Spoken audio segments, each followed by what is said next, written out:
Muy bien, estamos listos para iniciar nuestra clase especial sobre el verdadero sentido, significado de la Navidad. Y vamos a hablar de varios temas. Obviamente, la base siempre es la Biblia, así que vamos a escudriñar la Biblia. Espero que tengan Biblias a la mano. Eh, de ver si tiene versión TCB, mejor, pero tengan sus Biblias a la mano porque vamos a visitar varios textos, principalmente los textos de Natividad hoy. Pero vamos a traer también algunos datos arqueológicos que nos ayudan a entender los textos bíblicos para entender real significado de de la Navidad. Las orígenes paganas. Esta es la tribulación de mucha gente en relación a la Navidad. Vamos a mencionarles, claro que sí. Es importante entender los símbolos. Los símbolos, todos esos símbolos que tenemos en Navidad, tenemos muchos símbolos, el pesebre, los regalos, la estrella, em, todo el tema de los magos, de los reyes. Preparen, les advertí, ya tengo ya más de un mes advirtiendo principalmente los que frecuentan asiduamente los estudios bíblicos que preparen su mente y sus corazones para hoy. Hoy vamos a desconstruir algunas ideas. Mm, pero espero volver a construir al final y que salgamos de aquí el día de hoy con una idea mucho más linda de la Navidad, del verdadero sentido de la Navidad y hacer varias reflexiones en cómo vivir esa espiritualidad de algo tan importante en nuestras vidas, que es el verdadero sentido de la Navidad. Realmente el verdadero sentido de la Navidad va a dar sentido, tiene que dar sentido a nuestras vidas. Es posible que hoy nos alarguemos un poquito más en relación al tiempo de lo que estamos acostumbrados, justamente porque son bastantes cosas que vamos a ver aquí juntos. Y hay varias cosas también que les voy a recomendar algo. Por ejemplo, eh, les quiero recomendar el devocional o el TCB Cast que hicimos en el YouTube del Proyecto Evangelio sobre Adviento, porque es un tema importante relacionado a a la Navidad desde el tema del Adviento. Estamos en la temporada de Adviento preparando nuestro corazón justamente para la Navidad. Pero, por ejemplo, el Adviento es un tiempo, es un tema muy lindo, es un tiempo importante para la vida de todos los cristianos. No es algo católico, tiene todo un significado, tiene toda una fecha, tiene todos unos temas, pero, por ejemplo, hoy no me alcanza el tiempo para explicar toda la cuestión de Adviento, pero desde el Proyecto Evangelio ya hicimos un TCB Cast explicando especial todo el tema de Adviento. Voy a pedir si Yuri me ayuda o alguien que ponga aquí en el chat, o más luego les comparto aquí en el chat el tema de, del Adviento que hicimos en el YouTube del Proyecto Evangelio para que después de esto ustedes escuchen con calma, reflexionen, hagan sus devocionales de Adviento, reflexionen mucho sobre ese tema. Hay también de parte del Proyecto Evangelio, hicimos un especial. Hace algunos años, hace 2 años específicamente, un especial de Navidad, donde hay reflexiones sobre la Navidad, donde hay los textos bíblicos de Natividad. Hay también en este especial de Navidad la explicación un poco de los símbolos, dónde vino el árbol de Navidad, de dónde vino Santa Claus, que voy a mencionar eso de los símbolos, pero como son varios, yo voy a tratar de mencionarlo aquí de la manera más resumida posible, pero hay otros materiales que tenemos principalmente aquí en el Proyecto Evangelio disponibles para que ustedes puedan seguir profundizando y aprendiendo más sobre el tema, para que puedan compartir. Esa es la idea, que ustedes después de hoy salgan de aquí motivados a compartir con todos, con su familia, con su iglesia, con todos los que puedan sobre el tema de la Navidad. Como mencionaba Yuri al principio, vamos de largo en la exposición y al final vamos a abrir para el tiempo de preguntas, reacciones, comentarios. Entonces, si a lo largo de la exposición ustedes tienen preguntas, hay dos opciones para esto. O dejan en el chat para que no se olviden, por ahí dejando escritas en el chat, o apunten ahí. Espero que todos estén con materiales para tomar notas. Esa es una de las cosas importantes de los estudios bíblicos, es que aprendamos a tomar notas en nuestros estudios bíblicos. Así que, o Tome nota ahí, la preguntita para hacerla al final o deja aquí en el tema de, o deja en el chat escrita que al final, en la sección de preguntas y comentarios, con mucho gusto le daremos la oportunidad de preguntar para que no haya mucha interrupción en la exposición y todos podamos tener la mejor experiencia posible. Muy bien. Ok, dicho eso, empecemos. Hay varias cosas antes de que... Cuando yo era estudiante de Semisud, hay una clase muy importante, que es la clase de homilética. Y en la clase de homilética, mi primera prédica, yo hice un sermón de ocasión, que es cuando hacemos un sermón especial para una fecha. Y yo hice un sermón de ocasión para Navidad. Y me acuerdo que yo me preparé mucho para ese sermón. Era mi primera prédica en el seminario, en la vida. Yo estaba muy emocionada. Y el título de mi sermón, yo hasta puse un gorrito navideño, porque era un sermón de ocasión de Navidad. Puse un gorrito navideño, fui toda emocionada a predicar mi primer sermón con las reglas homiléticas. Y el título de mi sermón era Ho, ho, ho. Creo que alguien te engañó. Y eso atribuló muchísimo a mi profesora de homilética. Me hizo pedazos después de ese sermón, qué falta de respeto, como que yo voy a predicar algo así, de jo, jo, jo, creo que alguien te engañó. Y yo me traumé profundamente con esa reacción. Pero yo pasé los últimos 15 días, les prometo, buscando qué hice yo con este sermón, porque mi sermón hoy, después de muchos años, eso ya ha pasado casi 10 años desde esa experiencia, y después de muchos años yo le dije, ay, la profesora no entendió la idea porque mi sermón era maravilloso, era excelente el sermón. El título era provocativo, sí, pero me dijeron en la clase de homilética que el título tenía que ser llamativo para atraer la atención de los oyentes en la prédica. Y yo le dije, creo que me pasé un poquito con el tema del título llamativo, pero mi sermón era bueno. Y yo traté, yo le dije, aterricé en un lugar ahí en la reflexión y ese mensaje de esperanza, toda prédica tiene que tener un mensaje de esperanza. Y yo creo que mi aterrizaje ahí del mensaje de esperanza había sido muy, muy lindo. Pero como me hicieron pedazos en la clase de homilética, yo creo que borré ese sermón, no encontré por ningún lado. Y yo le dije, qué pena que perdí ese sermón porque aunque era ho, ho, ho, creo que alguien te engañó. Yo tuve que hacer todo el trabajo de investigación de nuevo ahora para preparar esa clase de hoy que ya había hecho para ese sermón hace años atrás. Así que esa era una de las primeras anécdotas que les quería contar. ¿Por qué?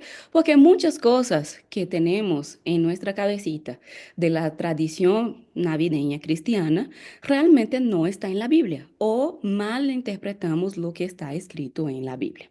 Y esto poco a poco vamos a tratar de ir evidenciando aquí hoy. La otra cosa es... Yo nací, yo ya les conté esa historia a muchos, ya les conté esa historia varias veces, pero a unos no, entonces creo que vale repetir. Yo nací en una familia pentecostal muy conservadora y mi papá en algunos aspectos incluso se pasaba la mano de conservador y iba al fundamentalismo religioso. Y en ese fundamentalismo religioso, en mi país, dentro de ese pentecostalismo fundamentalista, había llegado esa época de demonizar la Navidad, que nadie puede celebrar la Navidad, que la Navidad es pagana, que eso es cosa del diablo, que, que Jesús no nació en 25 de diciembre. Hay varias cosas de eso que es verdad. Vamos a hablar de las orígenes paganas. Jesús no nació el 25 de diciembre, no hay forma de que eso sea posible. Pero eso no significa que la Navidad es del demonio, todo lo contrario. Y eso no significa que no debemos celebrar la Navidad tampoco. Pero eso no entendía mi papá cuando yo nací. Yo soy la mayor. Y cuando yo los primeros años de mi vida, los primeros 4 años de mi vida, fue en ese contexto donde toda la gente era feliz en Navidad con sus familias y en mi casa era muy aburrido porque mi papá creía que era cosa del demonio, no, entonces no había fiesta, no había celebración, no había regalos, no había nada. Entonces me acuerdo porque eso fue traumático para mí en mis primeros años de infancia. Solo que después nació mi hermana menor. Y mi hermana menor ya nació con un chip de la Navidad activado en ella de nacimiento. Y cuando ella nació con ese chip activado, ella viene, Larry se llama mi hermana menor, y ella nació encantada principalmente por las luces navideñas, porque es la época donde la ciudad se pone linda, las casas se ponen lindas. Mi hermana está obsesionada con las luces navideñas que hasta el día de hoy, que ella es una adulta de casi 30 años, ella sigue teniendo las luces navideñas en su casa. Todo el año. Ella no solo tiene en Navidad, ella tiene todo el año prendido en su cuarto, casada, adulta, ella es esa persona. Y cuando mi hermana nació, luego que ella empezó a hablar, poco más de un año ella tenía, y llegamos a la época de Navidad, mi hermana incluso nació en diciembre, así de navideña es esa niña. Y ella cuando nació en diciembre, luego que ella empezó a hablar, llegamos en la plaza principal de la ciudad con toda la decoración navideña, y mi hermana sus ojitos, primero que ella se destacaba de bebé por sus ojos, porque ella tenía unos ojos bien grandotes y negros y brillaban esos ojos. Y cuando ella vio toda esa decoración navideña, ella puso los ojitos así, brillando como nunca en su vida. Y mi papá, con todo su aburrimiento fundamentalista, le dijo, no, no mire esa cosa, porque eso es del demonio, eso es del diablo. Y entonces mi hermana, con los ojitos brillando que ya estaba en ese momento, ella solo puso la manita en el corazón, así, en los brazos de mi papá, que estaba regañándola por estar encantada con las luces navideñas. En el brazo de mi papá, ella puso la manita en el corazón y dijo, ¡qué lindo es el diablo! Yo no puedo contener. Ay, porque fue una escena muy marcante para todos nosotros. Y desde esta reacción de mi hermana fue que mi papá empezó a recapacitar de que no podía dejar que su hija creciera creyendo que la cosa más linda para ella en la vida era el diablo, era del diablo, ¿no? Entonces ahí fue donde en mi familia empezamos a trae los significados reales de la Navidad. Y hoy, gracias a Dios, yo estoy muy feliz porque ya desde hoy ya salgo aquí de mi casa para un largo viaje, pero para ir a mi casa a pasar Navidad con mi familia y es una gran fiesta en Navidad hoy, muchos años después. Es quizás el periodo del año más importante para nosotros como familia porque es el único momento ahora en el año que nos reunimos todos como familia, que estamos en diferentes países, diferentes partes del mundo, pero el único momento que nos juntamos es en Navidad. Pero todo eso empezó con esa, con esa reacción de mi hermana de creer que la cosa más linda era el diablo y mi papá tratando de arreglar eso, que él, ese lío que él se había metido con el tema de demonizar la Navidad. Así que vamos a empezar por ahí. Hay muchos fake news sobre la Navidad. Hay muchos absurdos por falta de conocimiento, por ignorancia. Eh, pero también hay mucha gente que tiene en su corazón preocupaciones genuinas. Recibo muchas veces cristianos piadosos preocupados de decir, pastora, es pecado celebrar la Navidad, es paganismo. ¿Cómo? Y aquí hay cosas que ni siquiera hacen sentir en mi cabeza, porque mi cabeza es como, ¿cómo reunir la familia? ¿Cómo ser generosos? ¿Cómo hacer caridad? ¿Cómo anunciar el nombre de Jesús puede ser paganismo, ¿no? Ese tipo de cosas es una de las cosas que incluso es incoherente, ¿no? Una vez yo estaba en una iglesia y una de las personas me dijo, pastora, ya que tú eres estudiosa de la Biblia, biblista, eh, responde las cosas basado en la palabra y eso es lo que queremos hacer hoy aquí. Nuestra base es bíblica. No hay ninguna parte de la Biblia. Estaba en un aniversario de una iglesia. Yo me llevara a predicar en el aniversario de la iglesia. Y una persona me dijo, no hay ninguna parte de la Biblia diciendo que hay que celebrar aniversario de iglesia. Y yo le dije, sí, pero también no hay ninguna parte de la Biblia diciendo de que no se puede celebrar. Lo mismo podemos aplicar a la Navidad. No hay ningún versículo bíblico que dice celebren la Navidad cada año. Porque al contrario de las fiestas judías como Pascua, Pentecostés y todo, que hay versículos más explícitos de la celebración, porque en el Antiguo Testamento está ahí el mandamiento, la Navidad ya es una cuestión del segundo, del cristiana, ya no es una tradición judía. Y no hay tampoco ningún versículo bíblico que me diga, es prohibido celebrar la Navidad. No, todo lo contrario. Sería tan incoherente entendiendo el verdadero sentido de la Navidad no celebrar, porque si vamos a los relatos de Navidad, de Natividad en la Biblia, Todos celebraron. Los ángeles, hasta los ángeles celebraron. Los pastores celebraron, los magos celebraron, hasta los animales celebraron, hasta los astros del cielo celebraron la Navidad. Entonces, si es pecado, hasta los ángeles pecaron, que hicieron coros celestiales para celebrar la Navidad que Jesús nació. Entonces, si vamos a una cuestión de pecado, hasta los ángeles cayeron en pecado porque en el relato de Natividad todos celebraron la Navidad, menos Herodes y los religiosos, quienes se dieron cuenta de que había venido el Mesías que supuestamente ellos tanto esperaban. Entonces, en ese sentido, creo que hay que entender que hay muchas cosas que podemos seguir profundizando en relación a este tiempo, pero la Biblia contiene la verdad, sí. Pero esa verdad se adapta en muchos sentidos a las diferentes culturas y tradiciones que tenemos post-bíblicas, o sea, después que se cerró el canon en el primer siglo después de Cristo, tenemos 2024 años de historia. No, no exactamente 2024, ya vamos a ver, pero tenemos más de 2000 años de historias.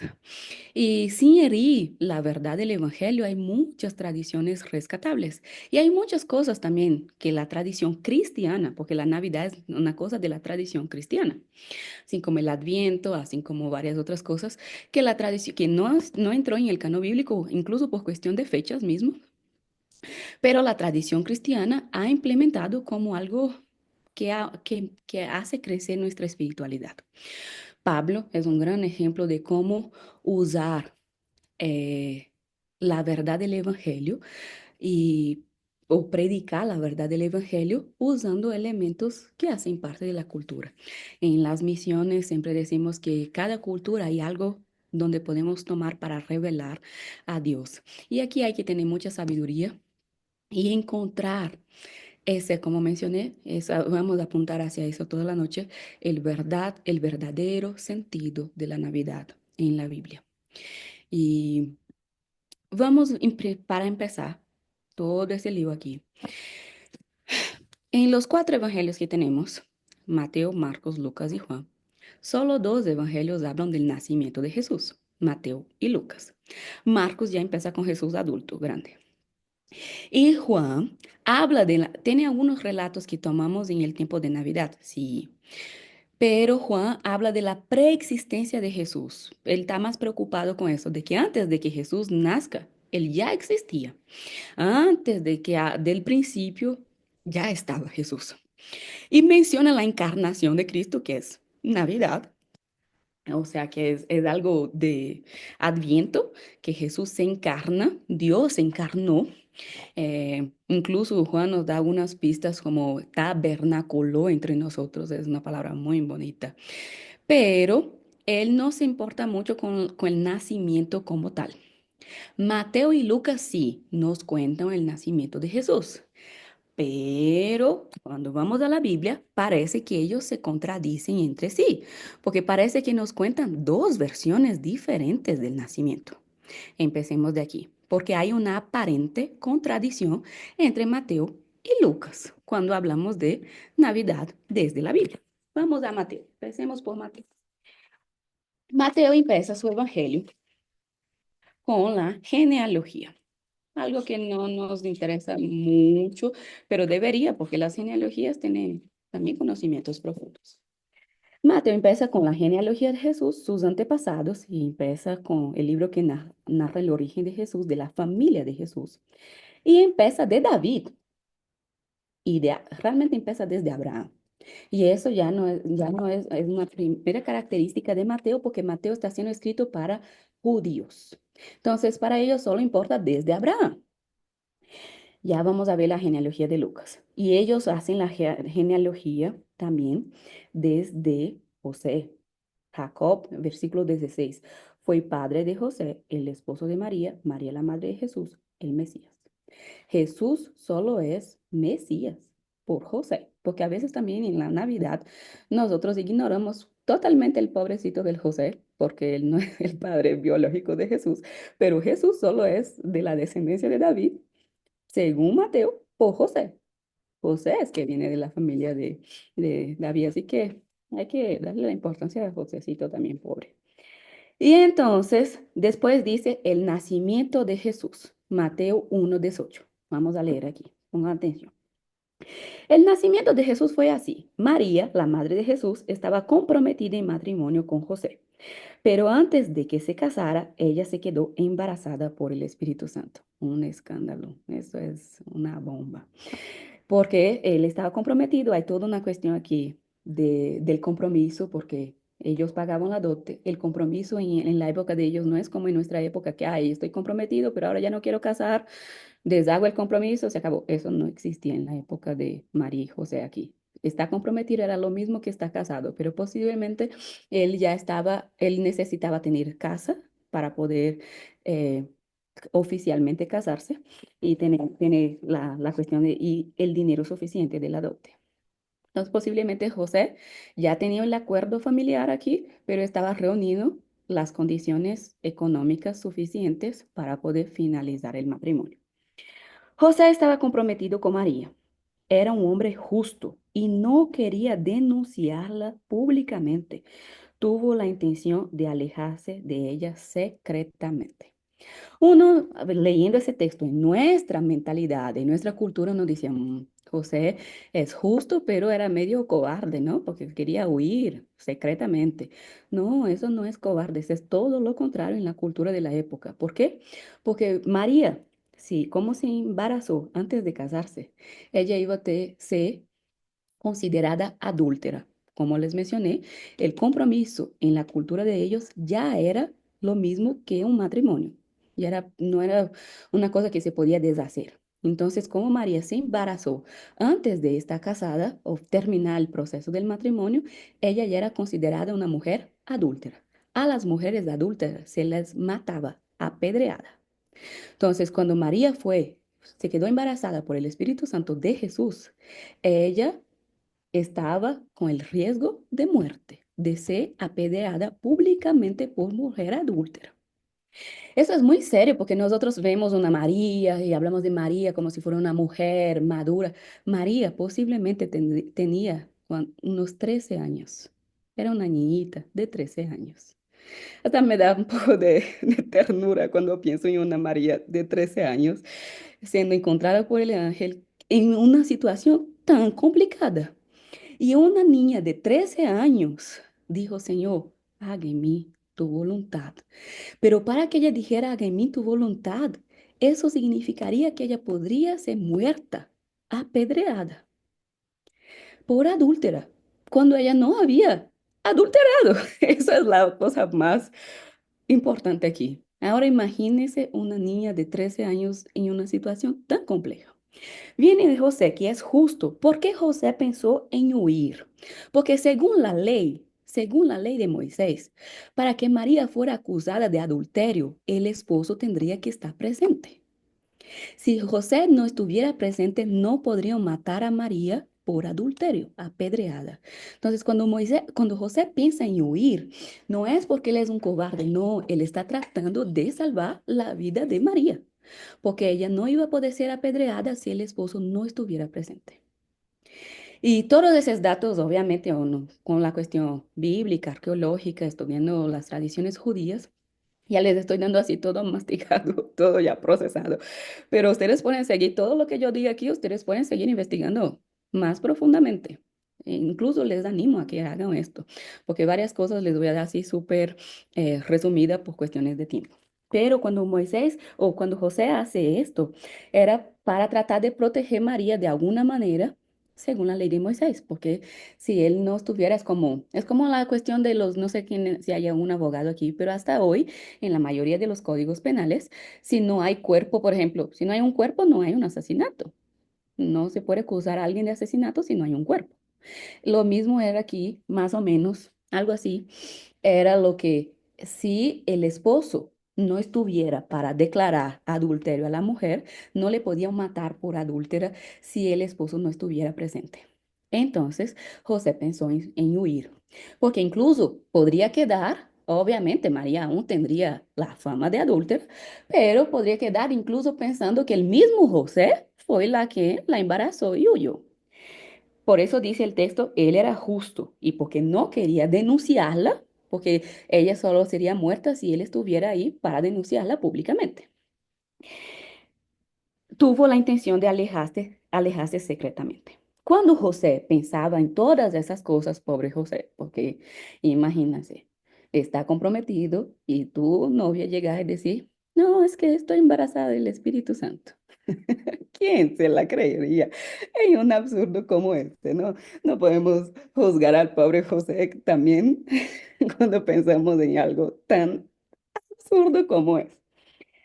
Cuando él pensaba en todas esas cosas, dice el texto bíblico, se le apareció en un sueño un ángel del Señor y le dijo, José, hijo de David. Mira, José es el hijo de David. Él es la tradición que da la legitimidad mesiánica a Jesús como hijo de David por José. No temas en recibir a María como tu esposa, porque este niño que lleva en su vientre es del Espíritu Santo. Y dará a luz a un hijo y le pondrás por nombre Jesús, porque él salvará al pueblo de sus pecados. Subrayen esa frase, esa es muy importante para el tema de la Navidad. Y le pondrá por nombre Jesús, porque él salvará al pueblo de sus pecados. Aquí ya empezamos las pistas del verdadero sentido de la Navidad. Primero, Jesús significa exactamente eso, Yeshua. Viene de la misma palabra que Josué, que significa Yahvé salva. Yahvé salva.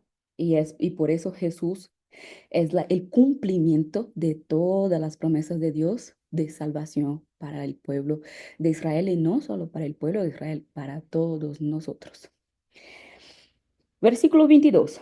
Todo esto aconteció para que se cumpliese la profecía del Señor que fue dada por medio del profeta Isaías, que dice, he aquí, una virgen concebirá y dará a luz a un hijo, y su nombre será Emmanuel. Otra palabra que deben subrayar. Jesús era su nombre de pila. Emmanuel es el título que él recibe antes mismo de nacer, el título cristológico que Jesús recibe. ¿Qué significa Dios con nosotros? Qué cosa más linda. Pero eso aquí es algo muy teológico, que eso define no solo la Navidad, eso define nuestra vida entera. ¿Quién es Jesús para nosotros? Ay, C.S. Lewis, el que escribe las Crónicas de Narnia, El mero cristianismo y varios otros libros espectaculares, uno de mis autores preferidos en la vida. Él tiene una frase que incluso se volvió famosa por otros autores, otros cantantes que hablaron esa frase. Pero C.S. Lewis tiene una frase que me impacta mucho, que es, nosotros tenemos que tomar una decisión. Y la decisión frente a la Navidad es, ¿quién es Jesús para ti? Y aquí el texto dice, Jesús es Emmanuel, que traducido es Dios con nosotros. Él no es un profeta, él no es una persona de buen corazón, él no es un buen maestro, él no es el, porque hay mucha gente que respeta a Jesús, hay otras religiones que respetan a Jesús como profeta, que dice que Jesús es un gran ser iluminado, que Jesús es el mejor maestro que ya existió. Sí, todo eso es, pero nada de eso es suficiente. Y C.S. Lewis dice una cosa que me parece que es importantísima, que es cuando pensamos sobre Jesús, tenemos que superar toda esa idea de que Él es solo una buena persona, que Él es solo un gran filósofo. Sí, Él es el mayor filósofo que ya existió, el mayor profeta que ya existió. Él es todo esto, pero solo esto nunca va a ser suficiente. Y C.S. Lewis propone, dice, cuando tenemos que pensar sobre Jesús, solo hay dos opciones. La primera es que creo que Jesús es un lunático, loco de mente, que decía que era Dios.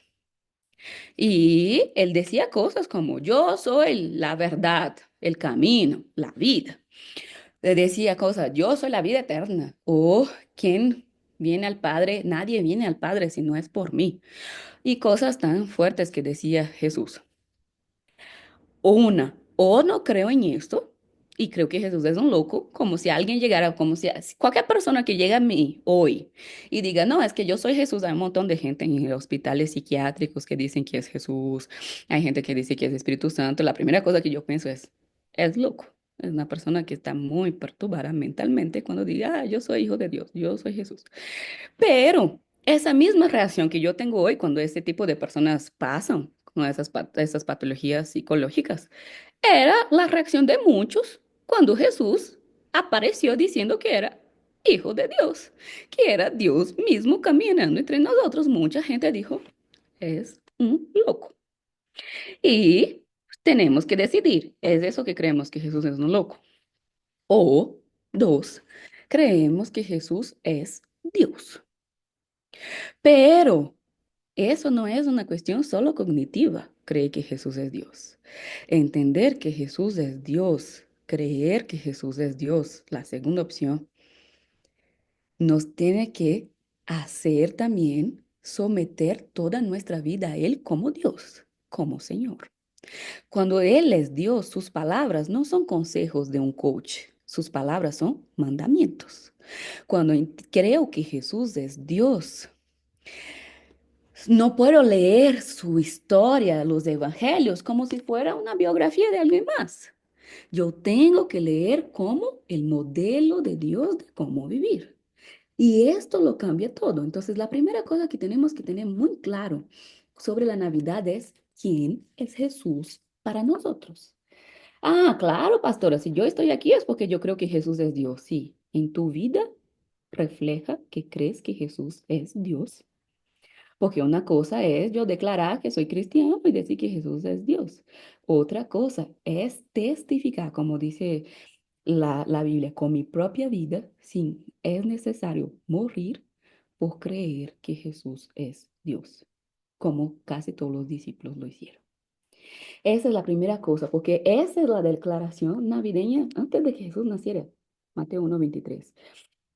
Y su nombre será Emmanuel, que traducido significa Dios con nosotros. No es un profeta con nosotros, no es es Dios con nosotros. Jesús es Dios. Entonces José se despertó y cumplió lo que el ángel del Señor le había ordenado en sueño. Se casó con María. Y José no tuvo relaciones conyugales con María hasta que dio la luz a su hijo y le puso por nombre Jesús. Aquí es donde la cosa empieza a complicarse. Porque dice, unos sabios visitan a Jesús. Mateo capítulo 2. Cuando Jesús nació en Belén, subraya en Belén, donde nació Jesús, de Judea, bajo el reinado de Herodes, subraya Herodes. Aquí nos dice cuándo fue que Jesús nació. Esto es importante principalmente por cuestiones de fecha. Ya les voy a decir una bomba. Herodes el Grande, porque hay varios Herodes. Herodes el Grande. Unos sabios vinieron del oriente a Jerusalén. Entonces, Jesús nació en Belén. Los sabios vienen a Jerusalén. Belén y Jerusalén están relativamente cerca. Es cerca, pero no es la misma ciudad. Son dos ciudades diferentes. Pero están cerquitas. Después ustedes miren el mapa Belén, Jerusalén. Diciendo, ¿dónde está el niño que nació y será el rey de los judíos?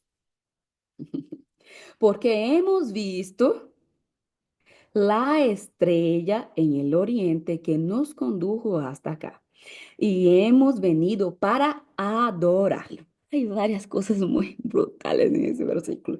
Primero, ellos, los sabios o los magos, ya vamos a hablar de esto, viene preguntando dónde está el niño, ¿qué va a ser rey de los judíos? Esos manes no, posiblemente no son ni judíos y ya saben que Jesús es el rey de los judíos. Hemos visto la estrella, algo importante, de los símbolos más importantes aquí. Estrella en el oriente, que nos condujo hasta acá y venimos para adorarlos. Mira, estos hombres que no son religiosos judíos saben que Jesús es Dios, porque vinieron para adorarlo. Adoramos a Dios. Ellos no vinieron para prestigiarlos, no vinieron para honrarlos, no vinieron para adorarlo. Y esto es algo importante.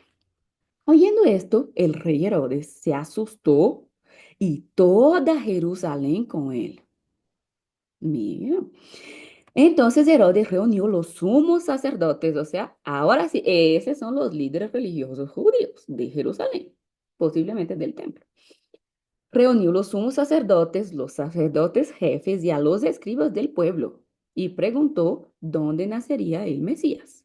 O sea, toda la nata religiosa de los judíos reunió Herodes ahí para poder consultar. Ellos dijeron, en Belén de Judea, para que se cumpla la escritura dada por el profeta. Y tú, Belén, tierra de Judá, no eres pequeña entre los gobernantes de Judá, porque de ti saldrá un gobernador que guiará a mi pueblo Israel. Así que Herodes reunió secretamente a los sabios del oriente para investigar cuándo apareció la estrella. Pon atención ahí. Los sabios a Belén les dijo, vayan, investiguen profundamente acerca del niño. Tan pronto lo encuentre, háganmelo saber para yo ir también a adorarlo. Más hipócrita Herodes. Y aquí dice, los sabios cuando escucharon al rey, se fueron. La estrella los guiaba, yendo siempre por delante de ellos hasta que se detuvo donde estaba el niño. Cuando vieron la estrella, se alegraron de tal manera que su alegría sobrepasaba el límite humano. Qué cosa más linda. Mira, pon atención que hay una cosa bien linda aquí. Ellos estaban todo el tiempo haciendo qué? Siguiendo la estrella, ¿verdad? Dice el texto que ellos estaban todo el tiempo siendo guiados por la estrella, que les había llevado hasta Jerusalén. En Jerusalén ellos hablaron con Herodes. ¿Por qué el texto dice en el versículo 10 cuando vieron la estrella? Ellos no estaban todo ese tiempo viendo la estrella. ¿Por qué el texto dice cuando vieron la estrella? Ya vamos a volver a esto. Se alegraron de tal manera que su alegría sobrepasaba el límite humano. ¿Qué hicieron? Celebrar la Navidad, esa es celebración. ¿Para qué? Más que eso. Cuando llegaron a la casa, eso es importante. No es cuando llegaron a un establo botado, no, llegaron a la casa. Dice la palabra de Dios, no estoy inventando nada. Vieron al niño junto con María, se postraron y lo adoraron y sacaron sus regalos para dárselo al niño: oro, incienso y mirra. Esos regalos también son bien interesantes. Por ejemplo, a mí me impacta mucho la mirra, porque la mirra era el ungüento que se usaba para ungir la gente que iba a morir. Pero el niño es un niño que supuestamente nació hace poco. ¿Por qué le están dando mirra? Es como, naciste para morir. Ok, hay varias cosas interesantes aquí. El texto bíblico es muy rico. Los sabios de Oriente fueron avisados por medio de un sueño para que no volviera donde Herodes. Por lo tanto, regresaron a su país por un camino distinto. Cuando los sabios se fueron, un ángel del Señor se le apareció en sueño a José: levántate, toma al niño, va para Egipto. Después sigan leyendo el texto porque todo eso hace parte. eh, que ellos se van a Egipto, huyen con el niño y ahí regresan a Nazaret ya después de un tiempo. Vamos a Lucas, porque Lucas me viene con una cosa aparentemente bien distinta. Y uno queda, ¿con qué versión me quedo? ¿Con la de Mateo o con la de Lucas? Porque Lucas empieza con diciendo de que, el prólogo de su evangelio. Luego dice el nacimiento de Juan el Bautista. Lucas, como es historiador, él nos ayuda más poniendo a Juan el Bautista aquí, porque con Juan el Bautista nosotros podemos por lo menos por fecha, por ejemplo, en qué posible fecha nació Jesús. Por toda esa historia de Lucas, de Juan el Bautista que él nos va a contar aquí antes. Y después dice de toda la historia de Juan el Bautista, el anuncio del nacimiento de Jesús. Lucas 1:26. En el sexto mes de embarazo de Elizabeth, el ángel Gabriel fue enviado por Dios, perdón, a Nazaret, una ciudad de Galilea, para dar un mensaje a la Virgen cuyo nombre era María, ah, que estaba comprometida para casarse con un descendiente de David que se llamaba José. Entrando donde ella estaba, dijo: alégrate, eres muy amada y bendecida, el Señor está contigo. Qué lindo. Pero María se quedó inquieta por aquellas palabras. Es como, "Mm, él dijo unas palabras tan bonitas, porque se quedó inquieta María". Y se puso a pensar qué significaba todo aquello. Entonces el ángel le dijo, no temas, María, porque hallaste gracia ante Dios. Mira, concebirás en tu vientre y darás la luz a un hijo y pondrás por nombre Jesús. Él será muy importante, será llamado Hijo del Altísimo. El Señor Dios le dará el trono de David, su ancestro. Reinará sobre la casa de Jacob por siempre y su reino no tendrá fin. María le respondió, ¿cómo será esto? Ya que no he conocido íntimamente a ningún hombre. El ángel le contestó, el Espíritu Santo vendrá sobre ti y el poder del Altísimo te cubrirá. Por lo tanto, el ser que llevarás en tu vientre es santo y será llamado Hijo de Dios. Te digo más. Tu pariente Elizabeth, a pesar de ser anciana, también tendrá un hijo.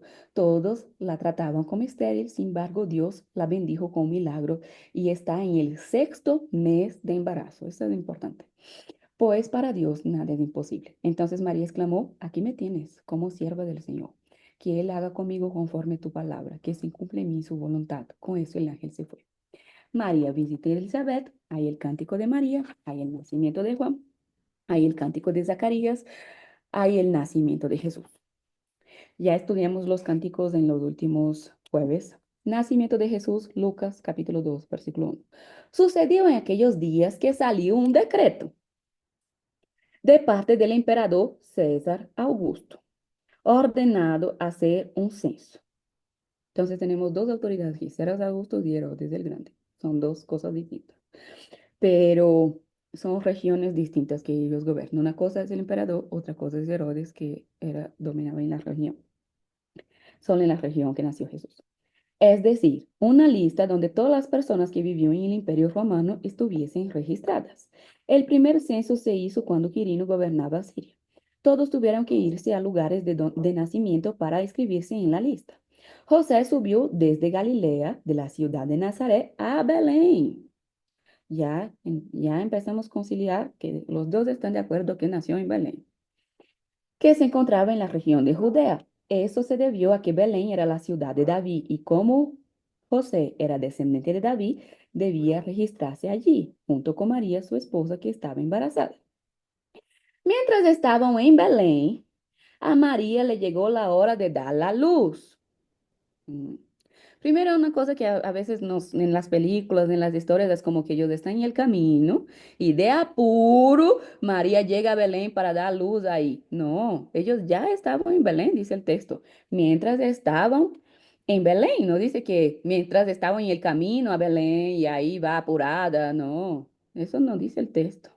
Esa historia de que ellos estaban en el camino y llegó apurada en Belén buscando de dónde dar a luz, es una historia apócrifa. Eso no está en la Biblia. Que tenemos como que, ay, de apuro llegó ahí a Belén. No, ya estaban en Belén. Posiblemente ya estaban hace algunos meses cuando Jesús nació. A María le llegó la hora de dar a luz a su hijo primogénito. Lo envolvió en los pañales y recostó en un pesebre. Subraya pesebre. Primero, ok, él lo envolvió en pañales y lo recostó en el pesebre, ya que no había lugares de huéspedes disponibles para ellos. Y aquí vienen los ángeles y los pastores, que es otro. Aquí no hay magos, aquí no hay Herodes persiguiendo al niño.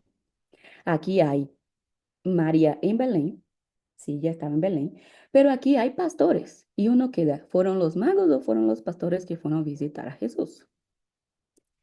Pero aquí viene algo más interesante. Lucas 2:21. Cuando se cumplieron 8 días y fueron a circuncidar, le pusieron por nombre Jesús. Es como, ok, Herodes no estaba persiguiendo a ese niño, ellos no huyeron a Egipto, ¿cómo es que 8 días después está en el templo para circuncidar al niño? Dado que este fue el nombre que el ángel le había indicado antes que fuera concebido. 40 días después que Jesús nació, se cumplieron los días de la purificación conforme la ley de Moisés, entonces lo llevaron al templo de Jerusalén. De nuevo, si estaba perseguido por Herodes ahí en Jerusalén, ¿qué fuera a hacer en Jerusalén 40 días después para presentarlo frescamente como si no estuviera pasando nada? Y Herodes no mató a ese niño. Conforme está escrito en la ley del Señor, todo varón primogénito que nazca debe ser consagrado para el Señor.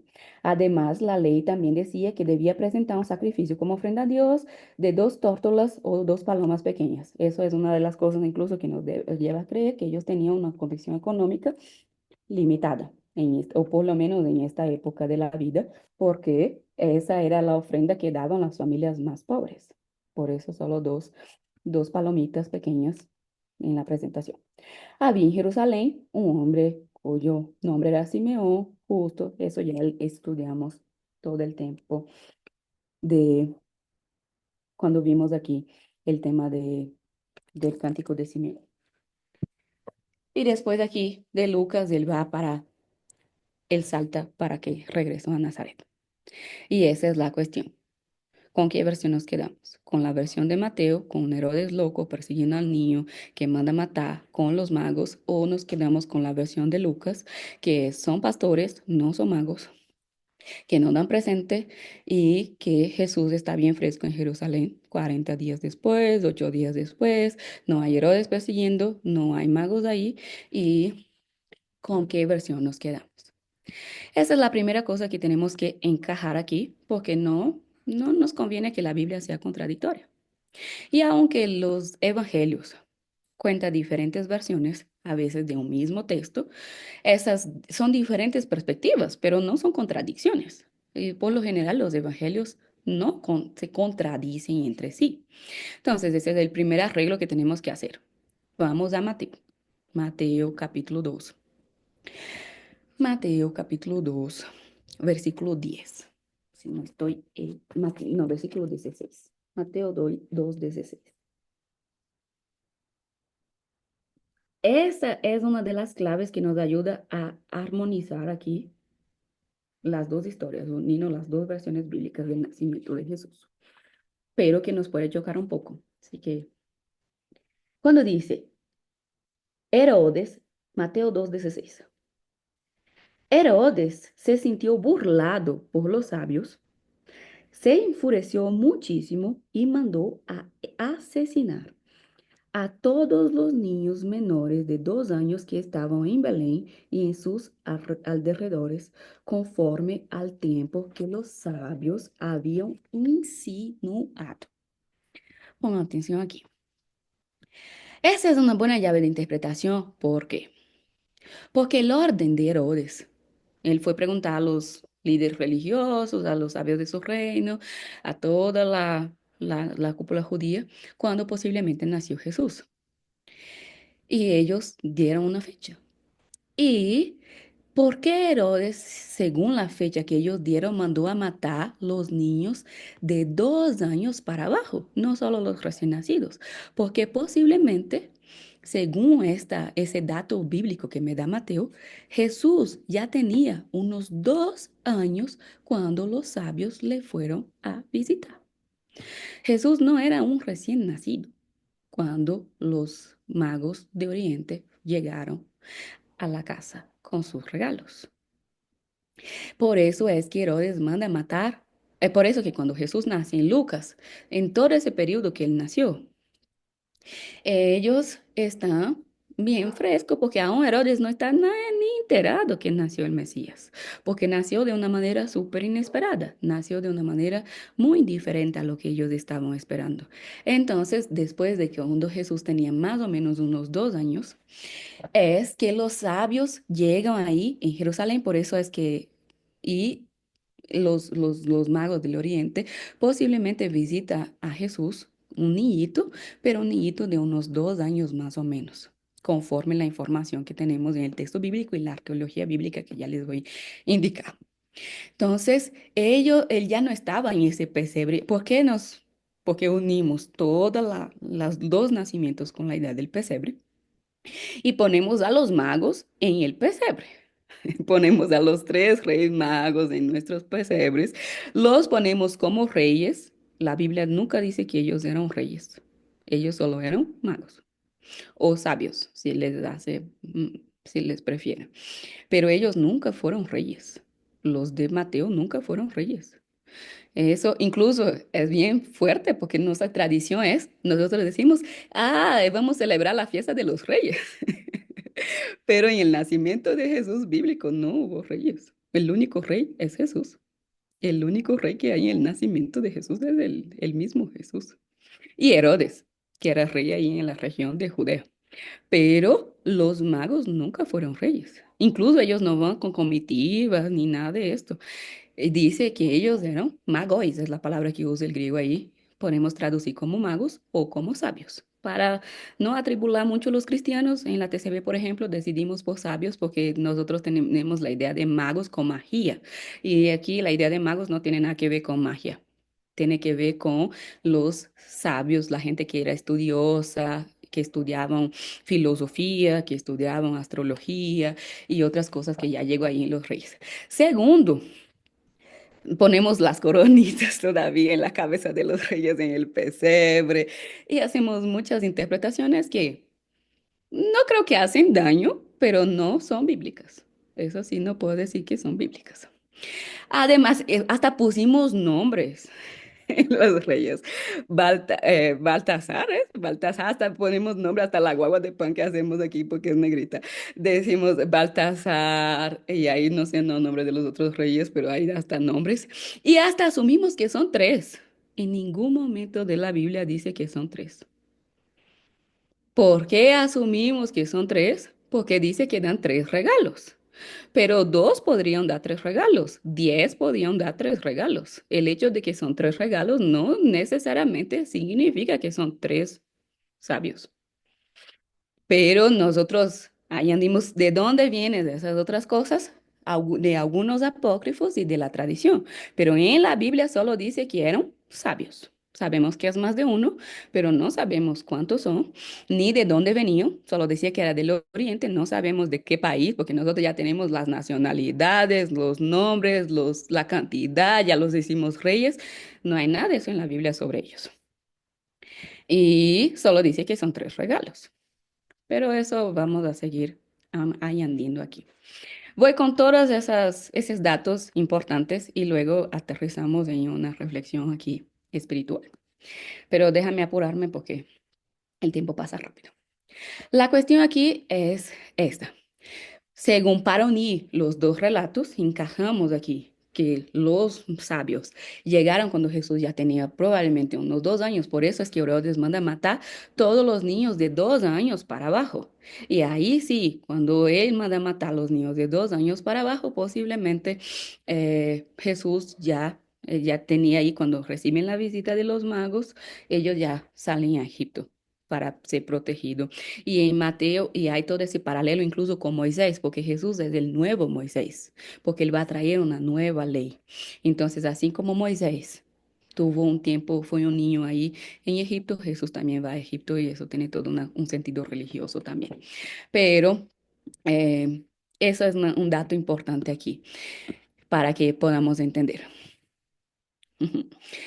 El niño recién nacido estaba en el pesebre. Otra cosa que me llama la atención cuando hago esa unión de las dos versiones de aquí, para que tenga sentido y que no se contradigan entre sí, es porque después que Jesús nació, que ellos se registraron en el censo, ¿por qué José y María no volvieron inmediatamente para Nazaret? Posiblemente ellos se quedaron esos 2 años en Belén, porque cuando los sabios llegan, visitan al niño todavía en Belén, en esa casa, posiblemente en la misma casa que él nació. No, eso sí, no, es un posiblemente, estoy aumentando aquí porque eso no me asegura la Biblia. ¿Por qué posiblemente no regresó a Nazaret? Esa es una de las preguntas que me hago en mi cabeza. Me imagino que toda la cuestión del chisme, de que María estaba embarazada, que se embarazó antes de que se casara con José, que era una niña de 13 años, esa cuestión del chisme, de que Jesús era un hijo bastardo de un soldado romano. Es bien fuerte en la literatura extrabíblica. En la literatura de la tradición, siglo II. Incluso dicen que el padre o sea, Jesús era hijo de un soldado romano que se llamaba Pantera. Hay toda una documentación que prueba esto, de que Jesús era, o sea, que tiene esos relatos ahí, de que Jesús, que había todo un chisme en la época, de que Jesús era un hijo de un adulterio de María con un soldado romano que se llamaba Pantera. Y es posible, esa es, en mi cabeza, es la explicación más lógica de por qué ellos no volvieron inmediatamente a Nazaret después de presentar a Jesús y no se quedaron ahí. Yo me imagino que para evitar todo, porque Nazaret era un pueblito bien pequeño. Entonces, con toda esa situación ahí, quizás era más fácil mantener a María en Belén hasta que se pasara un poco todos esos rumores y todas esas cosas. Desde la arqueología, nosotros encontramos muchas riquezas sobre la Navidad, sobre el nacimiento de Jesús. Muchas de las cosas que yo ya les dije aquí, muchas de las cosas que voy a seguir diciendo son datos arqueológicos, de las casas, del pesebre, de tantas las cosas que encontramos en la arqueología bíblica. Esa es una de las ciencias que nos ayuda muchísimo a definir fechas, a definir costumbres, tradiciones y muchas cosas más. Así que les animo también a siempre unir todas sus lecturas bíblicas con un contexto histórico, arqueológico, porque eso trae mucha luz a nuestras interpretaciones. Una gran pregunta.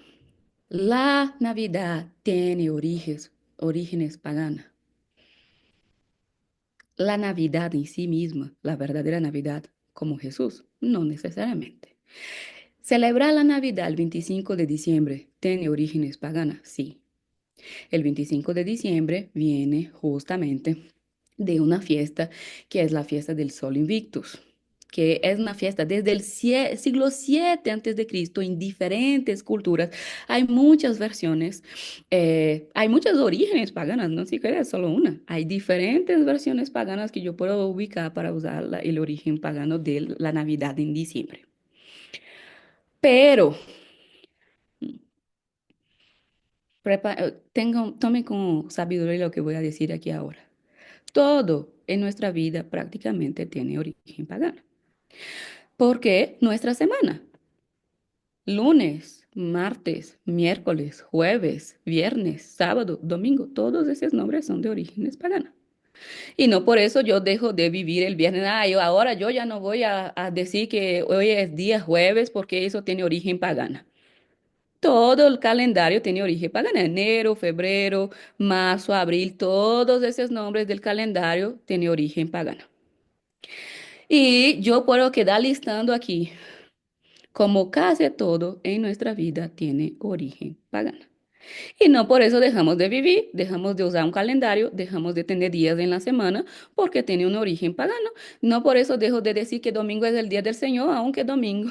El domingo es un caso especial porque sí puedo usar el domingo para justificar como día del Señor, pero desde la etimología de la palabra. Pero el Señor no necesariamente era nuestro Señor. Jesucristo era día de otros señores y después se volvió día de nuestro Señor. Pero también tiene origen pagana. Es más, todas las fiestas bíblicas, Pascua, Pentecostés, tabernáculos, también tiene origen pagana. Cuando vamos a rastrear, las fiestas bíblicas también tienen origen pagano. ¿Qué pasó? Se tomó una tradición de origen pagana y se resignificó completamente a un significado litúrgico espiritual, el cual da el sentido de los ritos que hacemos. Lo mismo debemos aplicar a la Navidad. Sí tiene, si vamos a usar eso, tiene origen pagana, sí, como casi todo en nuestra vida. Pero la cuestión es, esa origen pagana fue aplicada un significado litúrgico espiritual cristiano. Y cuando el significado que yo celebro es cristiano, ya no estoy haciendo una fiesta pagana. Yo ya estoy celebrando con el significado cristiano. Entonces, esa cuestión de que es pagano, no es pagano, lo que importa es cuál es el significado de lo que yo estoy celebrando, así con todos los ritos que hacemos. Cuando yo bautizo, el problema no es el tipo de agua que me sumerja o por cuánto tiempo me sumerge, no. Cuando yo me bautismo, lo importante es por qué me estoy bautizando, cuál es el significado del rito. Lo mismo cuando yo tomo la Santa Cena. Lo que importa no es si es una galleta Ritz, si es un jugo de uva, no es que tanto de jugo de uva tomé, no, lo que importa es el significado del rito de la Santa Cena. Lo mismo es con todo lo que hacemos. El significado, ¿por qué celebramos la Navidad? ¿Cuál es el significado que estamos celebrando? Y si el significado es cristiano, no importa si algún día eso tuvo origen pagana. Sí, ¿por qué? Porque en mi corazón eso ya no es un paganismo. Y es por eso que no, eso, ese factor, mm, yo creo que es bien ignorante para seguir diciendo que no se puede celebrar la Navidad. Y hay cristianos incluso que dicen, ay, yo no soy, no celebro la Navidad, pero celebro Hanukkah. Porque que es, yo amo el hebreo, amo las tradiciones judías. Creo que sin las tradiciones judías no entendemos ni siquiera la Navidad, ni siquiera entendemos cristianismo. Pero Hanukkah también tuvo origen pagano. Y todas las otras cosas que podemos aplicar aquí. La fecha. Quizás ese sea de los más grandes líos que atribula la gente. Y la fecha es un problema. Sí, en dos sentidos. Tenemos dos problemas serios con la fecha. Primero, que Jesús no nació el 25 de diciembre. Esto está dado por sentado. Jesús no nació el 25 de diciembre. No hay forma de que haya nacido. Entonces, ¿cuándo nació Jesús? No sabemos a ciencia cierta, pero tenemos varias teorías y las teorías más aceptadas es que desde el nacimiento de Juan el Bautista, que yo no voy a calcular aquí porque el tiempo no me alcanza, pero busquen allá porque cuando nace Juan el Bautista, que es 3 meses antes del nacimiento de Jesús, dice que Zacarías estaba en el turno de Abías, los sacerdotes en el templo seguían los turnos y calculamos cuándo nació Juan el Bautista. Posiblemente Juan el Bautista nació por abril y entonces, o sea, calculamos el nacimiento de Jesús, una fecha aproximada por la fecha del nacimiento de Juan el Bautista. Eso es una de las cosas. Además de esto, hay varios factores, que los pastores estaban en el campo. Diciembre en Israel es un invierno muy riguroso. No hay forma de que los pastores estuvieran con sus animales en el campo en un 25 de diciembre. Entonces, no es, o sea, no es, según el texto bíblico, ese relato no puede haber pasado en un invierno riguroso. Entonces, no es 25 de diciembre, en la época de Jesús, en un diciembre ahí.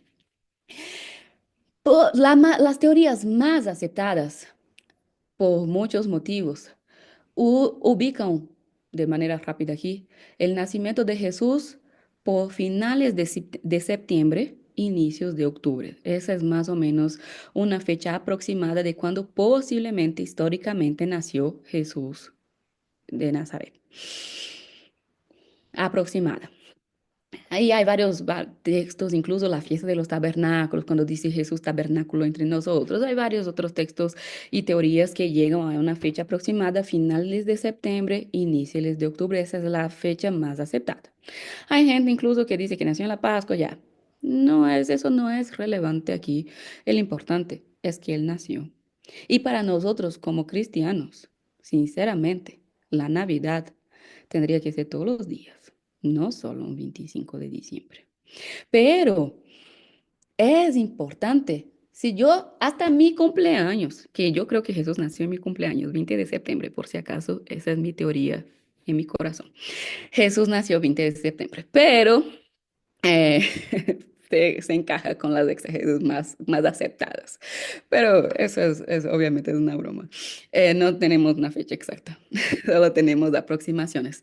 Pero la cuestión es, si hasta para mí, yo tengo una fecha donde celebro, es como, ay, yo estoy vivo todos los días, pero hay un día que celebro mi cumpleaños, ¿por qué no hacerle eso para nuestro Dios, nuestro Rey, celebrar su nacimiento?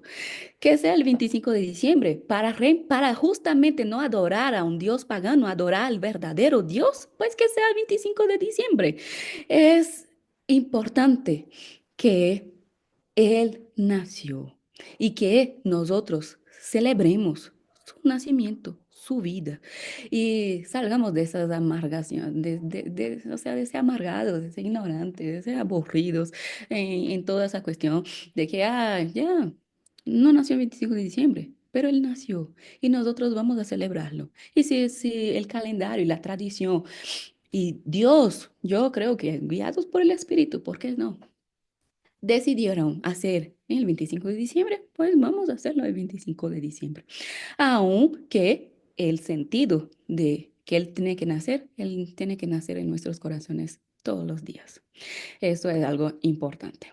Otro problema de fecha, posiblemente. Jesús, posiblemente no, no hay forma de que Jesús haya nacido hace 2024 años. Jesucristo nació antes de Cristo. Y esto es otro chisme teológico. Alguien malo de matemáticas en el siglo 4 al 6 después de Cristo nos calculó mal el calendario. Es una historia medio larga que no voy a tratar de explicarles aquí. Tiene toda una historia, está comprobado cómo hiciera el calendario, cómo pusiera el año cero de acuerdo a los emperadores y calculando los emperadores, justamente para definir antes de Cristo, después de Cristo, pero se equivocaron en los cálculos. ¿Por qué sabemos que se equivocaron en en los cálculos? Porque dice Mateo que era cuando reinaba Herodes el Grande.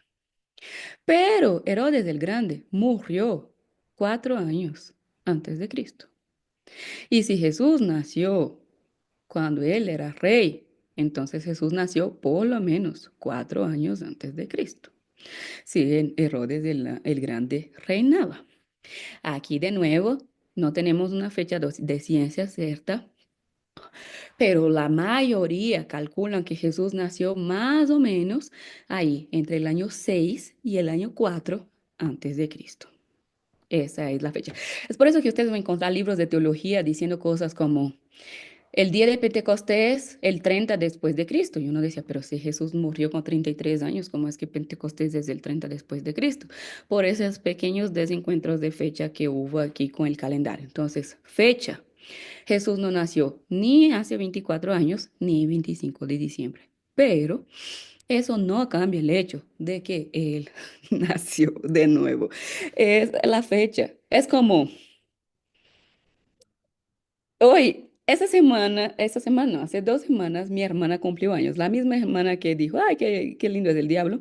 Ella cumple años del 2 de diciembre. Y yo estaba buscando una foto para ponerla en mis historias de felicitación de cumpleaños, porque mi hermana está en Brasil, entonces uno celebra así en las redes sociales. Y yo encontré una foto de un cumpleaños que hicieron juntas, el cumpleaños de las dos. Era el cumpleaños de 4 años de mi hermana y mi cumpleaños de 8 años y hicieron mismo cumpleaños. ¿Cuál es el problema con esa información? Que yo cumplo años 20 de septiembre, mi hermana cumple años 2 de diciembre y hicieron una misma fiesta de cumpleaños. Como son varios meses de diferencia, pero hicieron incluso como consolación porque en mi cumpleaños no hicieron nada por unas razones que me dejaron muy triste. Y entonces cuando fue el cumpleaños de mi hermana en diciembre, celebraron mi cumpleaños juntos porque yo aún estaba resentida porque no celebraron mi cumpleaños. Entonces hicieron una sola fiesta. Y fue, les prometo, que fue el segundo mejor cumpleaños de toda mi vida. Y era, yo cumplo años 20 de septiembre, pero me hicieron la fiesta el 2 de diciembre y fue una linda fiesta. Y eso no alteró en ningún momento de que me dieran varios regalos y que yo fui muy feliz y tengo muchas fotos de mi cumpleaños en diciembre, aunque yo nací el 20 de septiembre.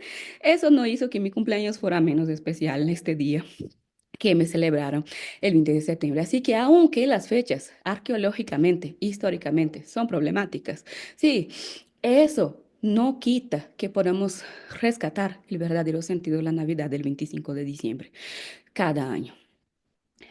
Algunos datos bíblicos más, y voy a pasar aquí rápido por ellos. La estrella de Belén. La estrella me gusta mucho porque la estrella hay mucha gente que estudia la estrella, esta película, la estrella de Belén. Pero la estrella, incluso se puede comprobar científicamente que hubo una estrella que brilló en el cielo. Según los astrólogos,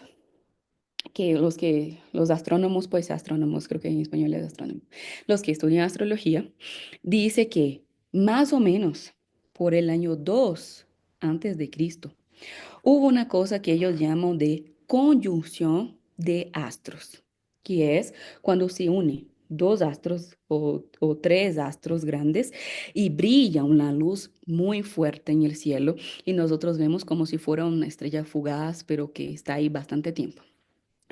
Es comprobado por la astronomía que en el año 2 antes de Cristo, según nuestro calendario, hubo una conjunción en la parte del Medio Oriente, justo ahí que se podría ver desde Belén, que fue la junción, si no estoy equivocada, ya hace tiempo que leí sobre eso, sobre de Venus, de Júpiter y de un otro astro más que dio todo ese fenómeno. Entonces, incluso se puede comprobar por la historicidad que hubo una supuesta estrella de Belén. Y si ellos fueron a visitar a Jesús 2 años, cuando Jesús ya tenía 2 años, entonces eso nos da más o menos el nacimiento de Jesús en un 4 antes de Cristo y eso podría cuadrar con una cuestión histórica. Podría ser. La estrella de Belén significa mucho, puede tener muchos significados. Se puede comprobar de manera científica. La estrella de Belén también, que es una cosa, para mí es una de las cosas bonitas que hay aquí de los símbolos navideños, que se puede comprobar incluso es cuando hay esos encuentros, incluso si no, cuando después que se pasa eso, hay agujeros negros. Pero no me voy a meter mucho con la astronomía aquí porque el tiempo ya no me alcanza para esto. Pero la estrella Belén hay muchos significados. Hay muchos, no creo que Mateo esté pensando en astronomía como tal. Yo creo que Mateo está con un pensamiento mucho más teológico. Y con pensamiento teológico, había otras profecías que relacionaban esa idea de una estrella, de un astro. Y eso es bastante bonito porque es incluso decir que en todas las otras culturas, incluso dentro de la astronomía mismo, a los astros se adoraban como si ellos fueran dioses. Todas las culturas paganas adoraban al sol, adoraban la luna, adoraban las estrellas como si los astros fueran los dioses en sí mismos. Y aquí Mateo nos está diciendo, la estrella no era el Dios, la estrella solo apuntaba al verdadero Dios, solo simbolizaba, los astros son creaciones de Dios que apuntan, la creación de Dios revela al verdadero Dios. Y esto es bonito porque está contraponiendo todas las otras culturas diciendo, ustedes ahí tontos adorando los astros, cuando estos astros solo son simbolizando, apuntando al verdadero Dios. La estrella tiene todo ese simbolismo que aplicamos de guía, de dirección, de encontrar el propósito, de las cosas que nos guían hacia Jesús, que todo es bastante bonito. Pero la estrella también cumple algunas referencias, por ejemplo, principalmente la profecía de Números 27, 17. Apunten ahí que no tenemos tiempo de leer. Números 27, 17 decía que desde Israel un astro iba a venir para salvación de todo el pueblo. Entonces, en Números eh, 27, 17 ya hace esa referencia a la estrella. Es más, el mismo cántico de Zacarías dice que Jesús como un sol naciente en las alturas. Jesús como un sol, el sol de la justicia, decimos también. Incluso por eso es que es el 25 de diciembre para decir, sol invictus, que nada, el verdadero sol, el que realmente brilla, el que realmente es el sol de la justicia, es Jesucristo, nuestro Salvador, nuestro Señor. Además de eso, yo no puedo dejar de citar Apocalipsis porque me gusta mucho Apocalipsis 22 cuando él dice, Jesús es la estrella de la mañana. Apocalipsis 22, 16, si no estoy equivocada, cuando pone Jesús como la estrella de la mañana. Y es por eso que cuando leíamos el texto, yo les dije, ponga atención en ese versículo 10 de aquí, porque ellos estaban siguiendo todo el tiempo la estrella. Pero el versículo dice, pero cuando vieron la estrella, se alegraron tanto que no podía describir, porque ellos se dieron cuenta de que Jesús era la verdadera estrella, que no es estrella, no era el astro, el Dios, no era la que ellos estaban siguiendo. La verdadera estrella era el niño que ellos encontraron y adoraron. Jesús era la verdadera estrella. Él es nuestra guía. Él es lo que nos lleva hacia Dios. Él es quien nos guía en nuestro camino. Jesús es la verdadera estrella. Él es el verdadero astro. Él es el verdadero sol. Él es esto todo. El pesebre. El pesebre, en la TCB incluso hay una nota al pie de página, después ustedes ven la palabra en griego, es la cajita donde se ponía la comida de los animales. Pero en esta época, al contrario de nosotros, las familias pobres no tenían grandes cunas. No era incomún que las personas pusieran a los niños en pesebres. No solo Jesús fue un niño que usó un pesebre, posiblemente, además, obviamente hay toda una discusión de que José era carpintero, si era carpintero de madera, si eran los que trabajaban las piedras como constructores. Yo creo más en la traducción de José como un carpintero constructor, no necesariamente que trabaja con la madera, pero esa idea de que Jesús fue puesto en un pesebre trae la cuestión de humildad, sí, pero no es una cosa de que solamente Jesús fue un niño puesto en un pesebre. Eso no era una práctica en común de su época. Posiblemente varios otros niños pobres también fueron puestos en pesebres. Y él no fue puesto ahí en un pesebre frío botado. Él fue arropadito, dice ahí el texto, en los pañales y puesto ahí, bonitito en el pesebre. Como mencioné, era lo más cercano a un tipo de cuna de las familias más eh, que tenían condiciones económicas más escasas. Así que el pesebre es muy importante, eso es muy importante, pero no tenemos que ver a Jesús también como, ay, el niño más botado del mundo entero. Tampoco fue así el nacimiento de Jesús. Él no fue un niño así triste, botado, abandonado, como narramos también en la historia. Jesús sí vino sin ningún tipo de nobleza, sin ningún tipo de gloria.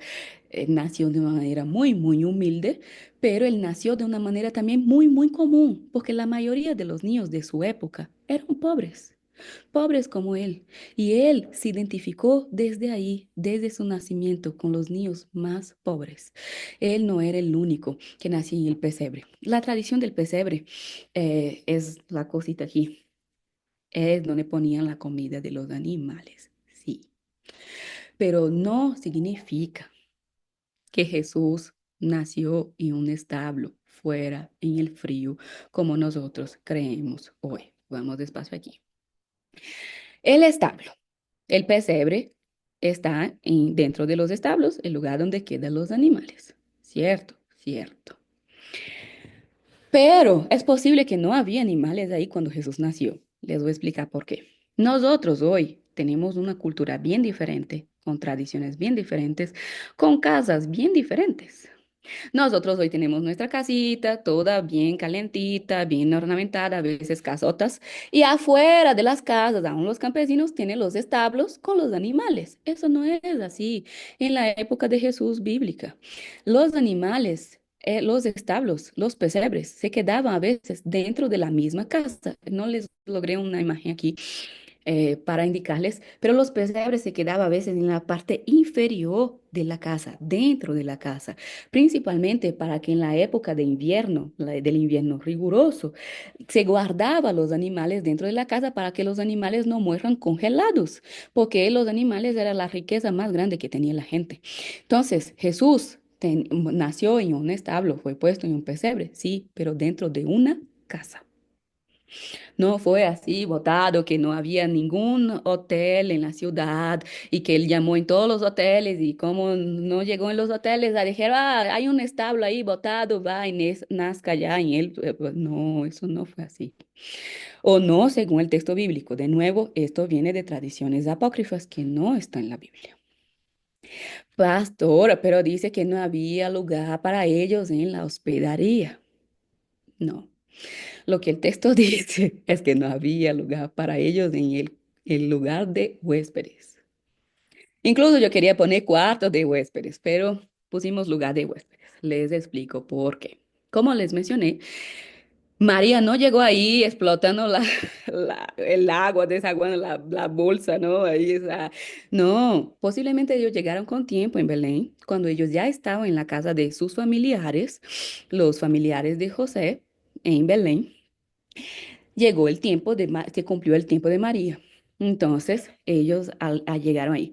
Pero José no debe haber sido el único de la familia que fue para el censo a Belén. Toda su familia, posiblemente los que estaban en otras partes, volvieron a Belén. Entonces había más gente de la familia, posiblemente, en la casa.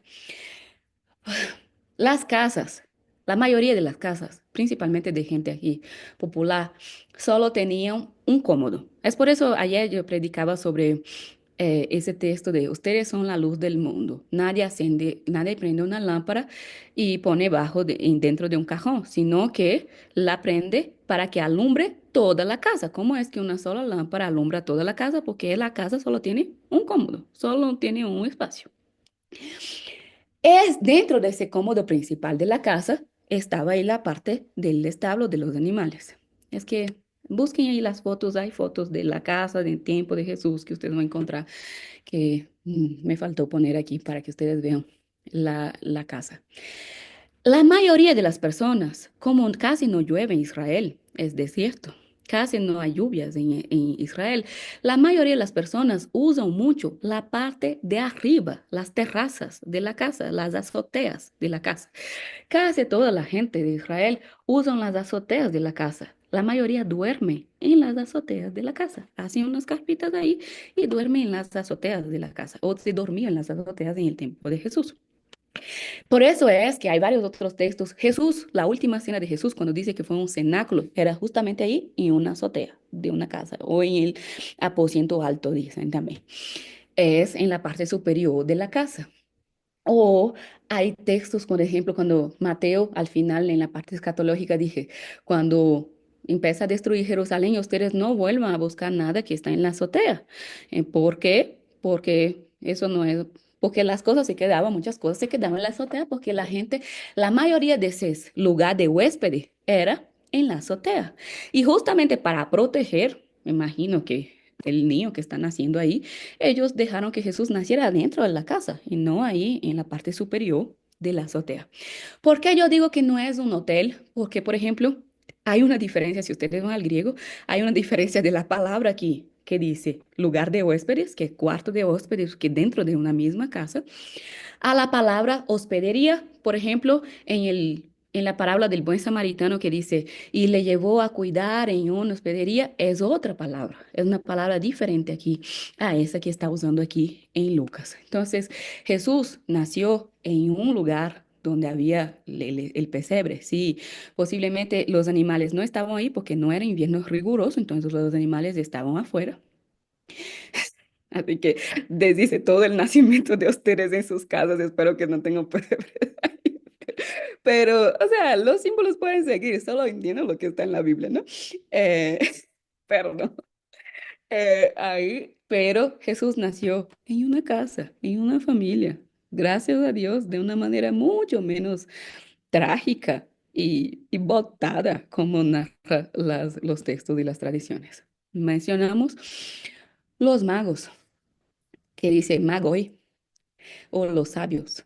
Prefiero sabios, pero la traducción más cercana al original es magos. Como ya mencioné, no eran reyes, ningún lado no hay reyes. No eran, no sabemos si eran tres, no sabemos sus nacionalidades, solo sabemos que venían del oriente, pero eso es todo lo que sabemos sobre ellos. Lo que sabemos era, ellos leían las estrellas, pero eran muy eruditos, gente estudiosa, gente filósofa, los filósofos de la época. Y esto me lleva a una cosa que, que me parece bonito que quiero hablar aquí. Hay tres grupos que me llaman mucho la atención en el nacimiento de Jesús. El primero, los pastores, gente sencilla, gente humilde, los que primero visitan a Jesús son la gente más sencilla de la sociedad de la época, gente que están cuidando ovejas, gente que está en el campo y que están sensibles a la voz de Dios. No sé qué tipo de grupo usted se va a encajar de esos tres que voy a mencionar aquí, pero los pastores es un buen grupo, de que escuchan la voz de Dios, tienen la revelación de los ángeles, adoran a Dios y son los primeros que tienen el honor de visitar a Jesús según la versión de Lucas. Gente que estaba trabajando, gente que estaba en su vida diaria, en su diario vivir, y en medio de su vida, en medio de su rutina, tuvieron un encuentro con o recibieron ese regalo de la Navidad. Y eso es bastante bonito aquí, esa sencillez de que en medio de nuestra vida diaria, en medio de nuestras vidas sencillas, en medio de nuestra sencillez, podemos podemos encontrar Jesús. Él puede nacer ahí. Personas sencillas, personas comunes. Dos, segundo grupo, los aquí, para que yo hice algo, que active aquí algo. Segundo grupo aquí, los magos o los sabios. El segundo grupo que me llama mucho la atención aquí en ese texto es lo de los del sabio. Yo pues, hasta me quedé tentada, pero ya no tengo fecha en mi calendario para dar todo un estudio solo sobre los sabios del Oriente o los magos del Oriente, filósofos, estudiaban los astros, vinieron desde muy lejos y adoraron a Dios.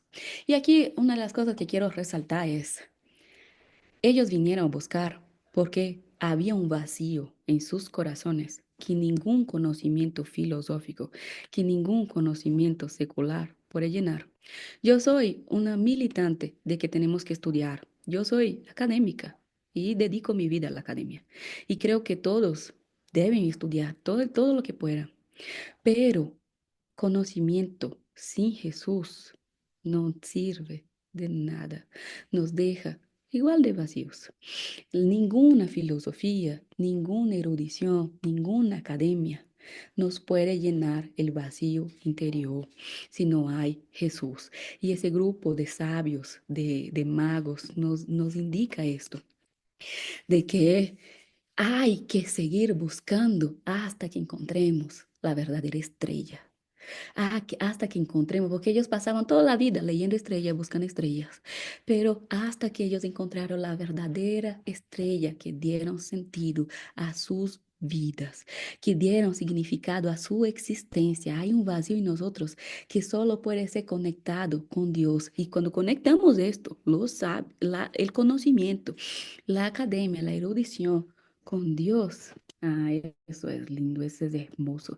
Otra cosa que me parece muy buena en relación a los sabios de Oriente es que ellos, como mencioné, ellos no son judíos, ellos no son religiosos y ellos adoran a Jesús. Ellos son paganos, ya que tenemos todo ese tema del paganismo aquí con la Navidad. Ellos son paganos, pero reconocen la dirección de Dios y adoran al verdadero Salvador. Mientras los religiosos, mientras los sumos sacerdotes, los líderes que estaban en el templo, ni enterados, 2 años que Jesús nació y ellos ni siquiera enterados, ciegos por la religión, no pudieron reconocer que el Salvador del mundo, que ellos esperaron por siglos y siglos, había llegado. ¿Por qué? Porque estamos ciegos por la religiosidad, mientras paganos reconocieron, siguieron y adoraron a Salvador. Así que salgamos también de esa religiosidad que nos ciega y aprendamos a reconocer realmente a Jesús, al Salvador, que nos guíe a Él. Y eso, como mencioné, yo por hablar muchas cosas de los sabios aquí. Y ellos llevan regalos, ya voy a llegar a los regalos, pero una de las cosas que es más linda en la Navidad es el tema del regalo, sí. Pero ellos llevan regalo a un niño pobre que no tiene nada que ofrecerle a cambio. Ellos caminan un montón de tiempo, hacen un viaje muy largo para regalar algo a un niño que no puede ofrecer. ¿Qué puede dar un niño de vuelta? Cuando a nada a cambio. Tenemos que aprender que en Navidad damos regalos. Voy a dar un regalo porque esa persona me va a dar no sé qué de vuelta. Voy a dar un regalo para quedarme bien con fulanito de tal. No, ese no es el espíritu de los regalos de la Navidad. Los regalos damos a las personas que ni siquiera nos pueden retribuir de ninguna manera. Además, esa es una de las cosas que me parece tan interesante porque nosotros en Navidad empezamos a pedir un montón de regalos a Dios. Y yo vi un meme esos días que decía, la gente orando. Jesús, en esta Navidad yo quiero eso, quiero eso, quiero eso, quiero eso. Y el meme decía, Pero ubícate, el cumpleaños es mío. Se supone que yo debo recibir el regalo, ¿no? Y es como nosotros solo queremos recibir, recibir, recibir. Y los magos, una de las cosas que nos enseña es dar. Dar sin recibir, sin esperar nada a cambio. Da cosas fuertes, cosas importantes. Los regalos en sí mismo, el oro, incienso y mirra tiene todo un significado teológico de riqueza, de liturgia y de hasta de consagración y profecía. Como mencioné, la mirra, ya declararon que Jesús iba a morir por nosotros. Y el tercer grupo es de los religiosos que pasaron toda la vida esperando el Mesías Y cuando el Mesías llegó, ellos ni siquiera se dieron cuenta de que él había llegado. Que nosotros no seamos del grupo de los religiosos que estamos aquí supuestamente adorando a Jesús, esperando a Jesús, y pasamos peleando por tonterías como, ay, es que Jesús nació el 25 de diciembre. Por Dios santo. No seamos cegados por una religiosidad exacerbada que en lugar de acercarnos al Salvador, nos aleja de él. Así que hay un grupo de religiosos que sí recibieron, por ejemplo, Simeón. Simeón es un religioso que estaba ahí esperando la consolación de Israel y él reconoció el niño cuando lo vio y dijo, Señor, ya puedo morir en paz. Tenemos el cántico de Simeón grabado a los que no pudieron. Después solicítenos ahí, podemos mandar la grabación. El significado de los símbolos, como mencioné, hay muchos símbolos navideños, algunos ya mencioné, otros voy a decir que ustedes lean el especial de la TCB, porque ya el tiempo se nos fue. Así que lean el especial de la TCB, ahí explicamos el árbol y varios otros símbolos de, eh, que hay ahí. Por ejemplo, uno, en lugar de demonizar los símbolos, pues resignifiquemos, aprovechemos a dar cada símbolo ese significado navideño verdadero que puede traer ese crecimiento espiritual a nuestras vidas. Por ejemplo, uno de los regalos que me parece muy importante es el tema de los regalos. Cuando pensamos en Navidad, en primer lugar, hay que recordar Juan 3:16, porque de tal manera Dios amó el mundo que dio su Hijo. Jesús es el mejor y el mayor regalo que podemos recibir en Navidad todos los días. Él es el gran regalo de Navidad. Si no tenemos a Jesús de regalo, podemos comprarnos millonadas de cosas. Si Jesús no es nuestro principal regalo, ninguno va a tener sentido. Ninguno va a llenar lo que realmente necesita ser llenado en nuestros corazones. No podemos ser dejados llevar por el consumismo. No podemos dejar que mamón reine en nuestras vidas en esa cuestión. Y yo no soy contra regalos. Me encanta dar regalos, me encanta recibir regalos. No solo en Navidad, en todo el tiempo. Yo creo que sí, eh, es una muy buena práctica la el intercambio de regalos de Navidad, pero entender que esto, el principal regalo o el más grande regalo es Jesús. Y el mejor regalo que podemos ofrecer nosotros a Jesús es nuestro propio corazón, es nuestras propias vidas. Ofrecernos como sacrificios vivos. ¿Por qué? Porque nada, Jesús no necesita nada nuestro. Él es el Rey. Dios no necesita nuestro dinero, Dios no necesita nada, ni siquiera nuestro tiempo, Dios no necesita nada nuestro. Pero nosotros lo honramos, no porque Él necesita, sino porque Él lo merece.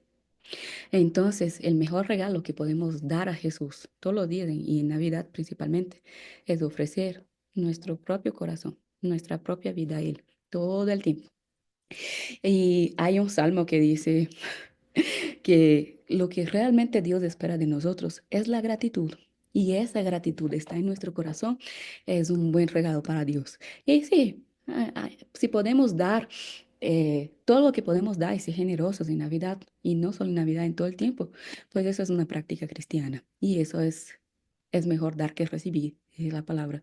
Y el que dar con alegría va a recibir mucho más incluso de parte de Dios. El pesebre para mí, y todo el pesebre, como hacemos incluso aquí, para mí es algo muy pedagógico y visual. No podemos idolatrar, no podemos hacer pesebres ahí para estar adorando, no. Pero como una manera de contar historia a través de imagen me parece una cuestión pedagógica y visual excelente. Eh, las estrellas, como ya mencioné, es creación, la creación, toda la creación, la palabra ya dice eso, revela, indica, señala a Dios. Las luces, me encanta, principalmente Jesús es la luz del mundo. Si Navidad es Jesús, hay que haber mucha luz. Jesús es la luz que alumbra nuestros corazones. Y me gusta mucho la cuestión de las luces. El árbol.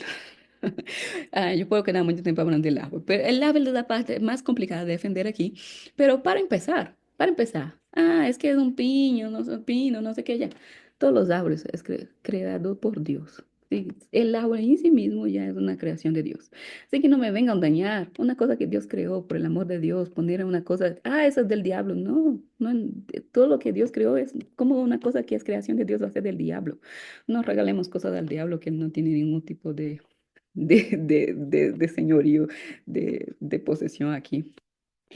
Hay toda una cuestión, hay varias tradiciones del hablo, desde Lutero, desde varias otras que interesantes, positivas y negativas. No creo que el ajo le haga daño, realmente, a menos de que sea toda una exageración y deje de comer. Ya vi gente que hace estupideces, pero el problema en sí mismo no es el árbol, sino la estupidez de la gente. Pero el árbol es bonito. Tenemos el árbol, dejamos de cosas. Santa Claus. Santa Claus viene de un santo incluso consagrado por la iglesia de la tradición del cristianismo, que es San Nicolás, Nicolás de Bari, que era de Turquía. Su día se celebra el 6 de diciembre. Era conocido como Nicolás de Mira también, o Nicolás de Bari. Y él es conocido justamente por su generosidad, por ayudar a los niños pobres. Hay toda una historia de Santa Claus, ustedes buscan, de San Nicolás. Él no era gordo, no era rojo, eso todo ya es toda una mano de la Coca-Cola y toda, hay toda una cuestión de marketing para la idea de Santa Claus como la tenemos hoy. Es una historia por lo mínimo interesante, pero el personaje, el San Nicolás como tal, es un ejemplo de cristiano muy bueno, que nosotros deberíamos seguir como hermano en la fe, y no creemos que debemos canonizar a seres humanos ni adorar, pero sí fue un gran cristiano. Y la historia, o sea, el origen de Santa Claus no es una mala tradición. Y así como la cruz era un símbolo de muerte, de humillación, de condenación, de maldición, de castigo, y hoy es un símbolo de resurrección, de salvación, de amor. ¿Por qué no hacer lo mismo con todos esos símbolos navideños? Aunque la historia que te contaron, porque muchas de, como mencioné, son fake news, tampoco no se creen todo lo que la gente dice. Pero eso, dentro de la tradición navideña, tiene significados muy lindos y son símbolos. Solo son herramientas que nos señalan el verdadero sentido de la Navidad. De nuevo, todo eso que les estoy hablando no es solo para que ustedes entiendan la Navidad intelectualmente. Todos los personajes, los magos, María, José, los pastores, Simeón, todos recibieron una revelación y por esa revelación creyeron, una revelación espiritual. Y hay una canción que es muy linda, inglés, hay en español, hay en portugués, pero la versión inglés me gusta más, que es Dios silencia mi mente y abra los ojos de mi corazón.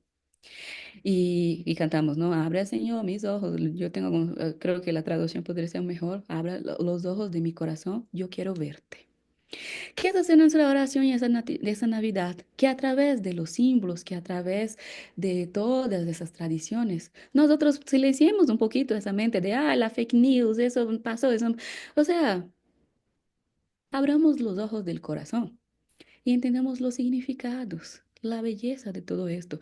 Una de las cosas que me parece más linda de la Navidad es esa experiencia de mi hermana que les dije al inicio, es deslumbrarse con la belleza de Dios, con la belleza de la salvación.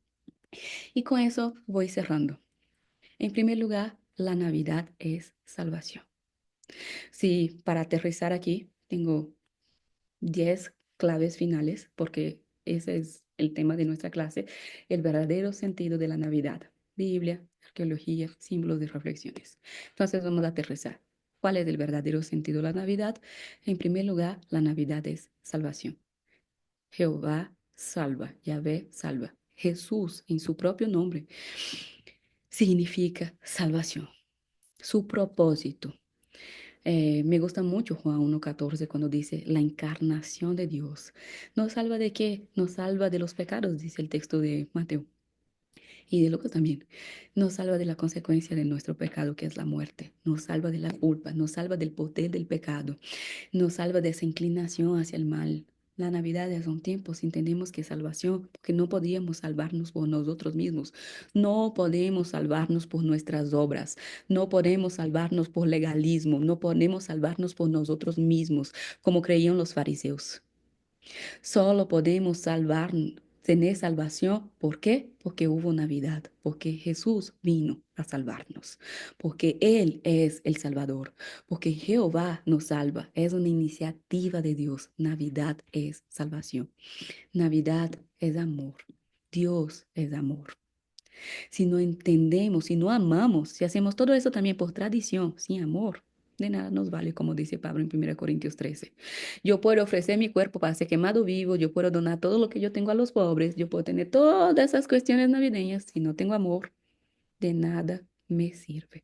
Navidad es amor, el amor más grande que es el amor de Dios viniendo a salvarnos, viniendo y encarnándose. Y desde la manera más humilde, desde la manera más común, desde la manera más miserable. Porque yo le dije, Jesús era Dios. Él podría venir en cualquier familia que él quisiera. Él podría venir en cualquier condición que él quisiera, nacer en la cuna de oro, del oro más fino del mundo. Pero él eligió, porque ninguno de nosotros pudimos elegir en qué familia nacer, en qué condiciones nacer. Si yo pudiera elegir, mi familia, yo creo que hubiera elegido, hasta podría que ser mi familia, qué horror, todo lo que estoy diciendo. Yo elegiría a mi familia, sí, elegiría a mi familia, pero yo no creo que elegiría las condiciones que yo nací. Yo nací en una época muy complicada para mis papás. Yo, si fuera a elegir cómo nacer, yo iba a nacer de una manera bien diferente, pero yo no tuve opciones. Ninguno de nosotros tuvimos opción de elegir cómo nacer, en qué familia nacer, dónde nacer. Jesús tuvo. Él tuvo la opción de elegir en qué familia, en qué lugar, en qué condiciones, y él decidió nacer como nació. En esas cosas bíblicas como, ¡ah! Eso es tan extraordinario, eso es tan sacrificial, porque Navidad es amor, amor sacrificial, amor ágape. Navidad es familia. Y no solo esa familia que nosotros nos reunimos hoy, y eso es importante, creo que es una de las partes más importantes de la Navidad, es la reunión familiar que hacemos.